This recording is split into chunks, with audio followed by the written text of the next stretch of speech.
Echoes on the Ganges. The monsoon raged outside, mirroring the turmoil in Anjali's heart. Daughter of a renowned Brahmin priest, she lived a life steeped in tradition and ritual in the ancient temple city of Varanasi. Her days were filled with prayers, scriptures, and the quiet expectation of an arranged marriage to a suitable groom within her community. Then Rohan arrived. He was a Dalit, belonging to the lowest rung of the caste system, an artist with hands calloused from working with clay. He was commissioned to create a new idol for the temple, a task that brought him into Anjali's world. Their connection was undeniable, a spark ignited by shared laughter and a mutual appreciation for art and beauty.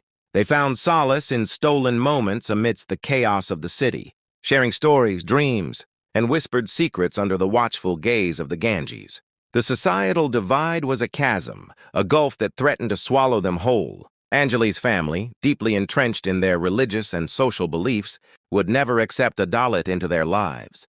Rohan, accustomed to prejudice and hardship, knew the dangers of defying the rigid caste system. Adding to the complexity was the growing influence of a right-wing political party in the city. They preached a message of religious purity and social segregation, fueling animosity towards lower castes and anyone who dared to challenge the status quo. Their leader, a charismatic but ruthless man named Sharma, saw Anjali's family as key influencers in the community and used subtle threats to keep them in line. One evening, Rohan confided in Anjali about the threats he was receiving from Sharma's followers. They warned him to stay away from the temple and from her, their words laced with venom and intimidation. Anjali, terrified for Rohan's safety, felt trapped between her love and her duty. She confronted her father, hoping to find some understanding. "Father, Rohan is a good man. He is kind, talented, and he respects our traditions. Can't you see that love transcends caste?" Her father, a kind but rigid man, shook his head sadly. "Anjali, I understand your feelings, but this is not a simple matter of love. Our community, our faith, our very way of life is at stake. Sharma and his followers have eyes everywhere. If we defy them, we risk everything." Torn between her family and Rohan, Anjali made a difficult decision. She told Rohan that they could no longer meet, that their love was too dangerous. Rohan, heartbroken but understanding, agreed to leave Varanasi, hoping to protect her from the backlash. But Anjali couldn't bear the thought of a life without him. She realized that true love meant fighting for what you believed in, even if it meant challenging the very foundations of your world. She devised a plan, a daring act of defiance that could either unite the community or tear it apart. On the day of the idol's unveiling, with the entire city gathered in the temple courtyard, Anjali stepped forward. She took the microphone, her voice trembling but resolute. "I have something to say," she announced, her words echoing through the stunned silence. "I am in love with Rohan, the artist who created this beautiful idol. He is a Dalit, yes, but he is also a man of immense talent, integrity, and kindness. And I believe that our love is a testament to the fact that the true essence of our faith lies not in caste or creed, but in compassion and understanding." Sharma, his face contorted with rage, tried to silence her, but the crowd was captivated. Anjali continued speaking from her heart, recounting the threats Rohan had received and the injustice of the caste system.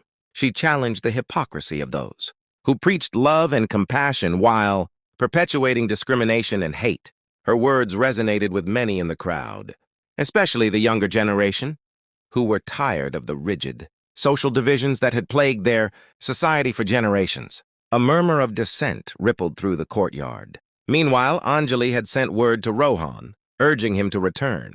As the sun began to set, casting a golden glow over the city, Rohan arrived at the temple courtyard. He stood beside Anjali, their hands clasped together, a symbol of their love and their commitment to a better future. In the aftermath of the events at the temple, Sharma's political influence waned. The community, inspired by Anjali and Rohan's love, began to dismantle the barriers of caste and prejudice. Anjali and Rohan were married in a ceremony that celebrated their love and the newfound unity of their community. They dedicated their lives to fighting for equality and social justice, using their voices and their art to inspire change. They established a school for children from all castes, teaching them the values of compassion, respect, and understanding. Their love story became a legend, a testament to the power of love, to transcend social barriers and ignite a revolution of the heart. And as they looked into each other's eyes, they knew that their love had not only defied the odds, but had also helped to build a better, more just world for generations to come. The monsoon rain had washed away the old prejudices, leaving behind fertile ground for a new beginning, a new dawn where love reigned supreme. Then something unexpected happened. Anjali's father, moved by his daughter's courage and conviction, stepped forward and stood beside her. "My daughter speaks the truth," he declared. "We have allowed fear and prejudice to cloud our judgment. True faith requires us to embrace all of humanity, regardless of caste or creed." His words were a turning point. Others joined them, voices rising in support of Anjali and Rohan. The crowd, once divided, began to unite in a collective call for equality and justice. Sharma, seeing his power slipping away, ordered his followers to attack. But the people, emboldened by Anjali's bravery and her father's leadership, stood their ground. A scuffle broke out, but the sheer number of people who opposed Sharma's divisive rhetoric overwhelmed his supporters.